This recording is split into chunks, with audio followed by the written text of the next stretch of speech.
Imagine waking up tomorrow to headlines screaming, "Unemployment is soaring, businesses are collapsing, the economy is broken, again." Now imagine that, almost 100 years ago, one book completely rewired how we understand those kinds of crises, so deeply that every recession, every stimulus package, every interest rate cut you've heard about is living in its shadow. That book is John Maynard Keynes's The General Theory of Employment, Interest, and Money. And it didn't just tweak economics, it detonated it. In this video, we're going to walk straight into the heart of that explosion. We'll see why Keynes thought the old theories were dangerously wrong, how he explained mass unemployment in an age of plenty, and why he believed governments could and should step in to save capitalism from itself. And the wild part? His ideas are still quietly shaping your job prospects, your mortgage, and even whether your favorite cafe survives the next downturn. Before we dive into this revolution in economic thought, hit that like button, subscribe, and turn on notifications so you don't miss the rest of this series on world-changing papers. And if you enjoy seeing dense, intimidating books turned into stories you can actually feel and understand, this is the place for you. All right, let's go back to the 1930s. Picture the world of the Great Depression. Factories are idle. Workers are desperate for jobs. Fields and warehouses are full. Humanity has the machines, the skills, the raw materials to create abundance. And yet, people are lining up for bread. How is that even possible? Classical economists of the time had an answer, and it sounded neat and tidy. If people are willing to work at a low enough wage, the market will eventually clear.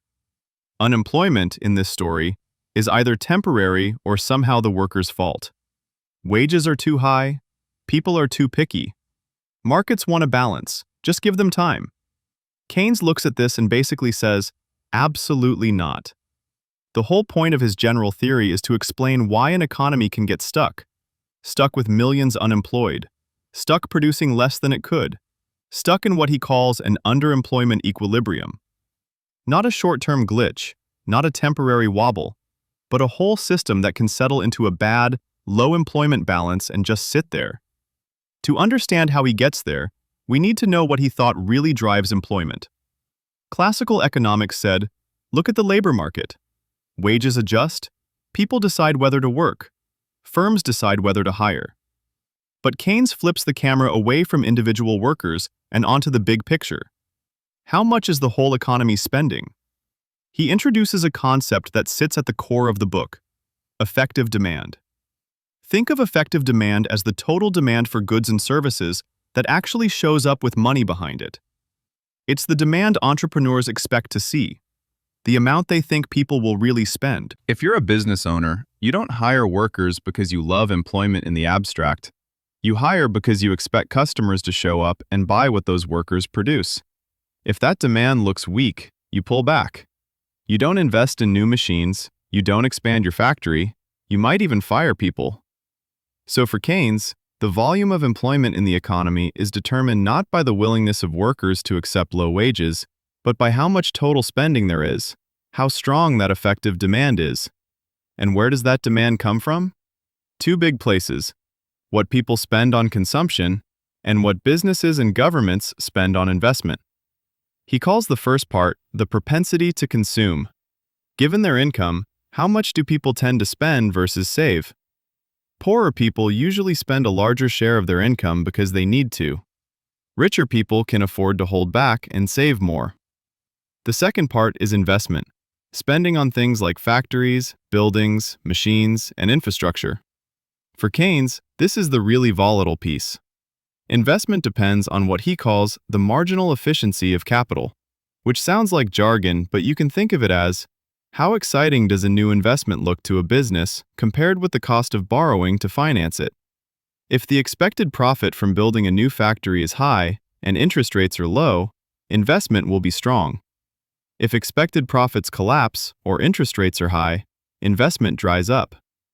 Put these together and you get his big insight. The level of employment depends on three things at once: the economy's ability to supply goods and services, the community's propensity to consume, and the level of investment. If consumption and investment together aren't big enough to buy everything the economy could produce at full employment, then firms will scale back. They won't use all the available workers. You get unemployment, even if people would happily work for the current wage. This is where Keynes explains what he calls poverty in the midst of plenty. A wealthy society is especially vulnerable to this. As people get richer, they tend to save a bigger fraction of their income. But unless those savings are matched by equally big investment spending, that extra money just doesn't turn into jobs and production. It's as if the economy has one foot on the gas, huge productive power, and one foot on the brake. Weak demand because too much income is sitting idle as savings rather than being spent. Classical economists believe that saving and investment always line up, thanks to the interest rate. If people save more, they said, the interest rate will fall until businesses are tempted to borrow that extra savings and turn it into investment. A neat, self-correcting mechanism. Keynes says, that's not how it actually works. To see why, he digs into the mysterious thing at the center of modern capitalism: money. Why would you hold money instead of spending or investing it? Not because money gives you physical satisfaction. You hold it because it gives you flexibility and safety. Keynes calls this liquidity preference, the desire to hold wealth in a form you can use immediately, especially when the future feels uncertain. Money is liquid, in his terms, because you can use it any time to buy whatever you want. That means people demand money not only to buy groceries and pay rent transactions, or just in case something unexpected happens, precaution, but also because they're speculating about the future. If they think interest rates might rise, which would cause bond prices to fall, they may prefer to sit on cash rather than hold those bonds and take a loss. Liquidity preference, then, is like a gravity pulling people toward holding money. And the interest rate, in Keynes's view, is the price that balances people's desire to hoard liquidity against the central bank's willingness to create money. That's a huge shift. Classical economics said interest is the reward for waiting, for postponing consumption. Keynes says no, interest is really the reward for giving up liquidity, for parting with your cash and locking it into some bond or loan instead. Once you see interest this way, the neat story that saving goes up, interest falls, investment rises, and everything balances out breaks down. Because if people's preference for liquidity rises, if they're scared, pessimistic, or just uncertain, they may want to hold more money at any given interest rate. The central bank can pump more money into the system, but if everyone's anxiety rises at the same time, the extra money can simply get absorbed into higher cash balances instead of pushing interest rates down enough to revive investment. There's also a floor. Keynes warns that beyond a certain point, lowering interest rates might stop working. If people believe rates cannot go much lower, they may expect future rates to rise, making them reluctant to hold bonds. They'd rather hoard cash than accept a tiny yield that might be wiped out by capital losses later. This so-called liquidity trap is a state where monetary policy, just fiddling with interest rates and money supply, loses its power to drive recovery. And here's where the story gets even more dramatic. Keynes argues that the real villain of deep slumps is not just high interest rates or some one-time shock. It's a collapse in the marginal efficiency of capital, basically, a collapse in business confidence about future profits. In a boom, investors become wildly optimistic. They build, expand, speculate. Asset prices rise, everybody feels smart. Then something shifts. Expectations crack. Suddenly, those same projects that looked brilliant now look risky or ridiculous. The expected returns on new investments are slashed. Investors flee to safety. Liquidity preference shoots up. Even if central banks slash interest rates, the mood is so dark that no one wants to borrow and build. The machine seizes up. That's the nightmare Keynes is writing about. Unemployment stays high not because people are lazy or wages are stubborn, but because the constellation of expectations, confidence, interest, and demand has settled into a bad equilibrium. So what do we do about it? This is where Keynes becomes not just a theorist, but a kind of economic engineer. First, he attacks the idea that the interest rate will naturally settle at a level that maximizes social well-being. Left to itself, he says, the rate of interest will often be too high, high enough to choke off investment and hold back the growth of capital. Historically, societies instinctively fought this. From medieval usury laws to mercantilist policies aimed at keeping interest rates low, people had a kind of gut sense that unchecked interest was dangerous. Keynes thinks they were onto something important, even if they didn't have the math to prove it. Second, he suggests that to keep an economy near full employment over the long run, you may need a very low interest rate, perhaps close to zero for safe assets, so that there's always enough profitable investment to absorb people's savings. But because liquidity preference and convention can keep interest rates stuck at levels that are too high, you can't just rely on markets to deliver that. You need active policy, central banks willing to push rates down and keep them there, and governments willing to step in when private investment fails. And that leads to his most famous and controversial recommendation. If investment collapses and the private sector will not spend, the government should.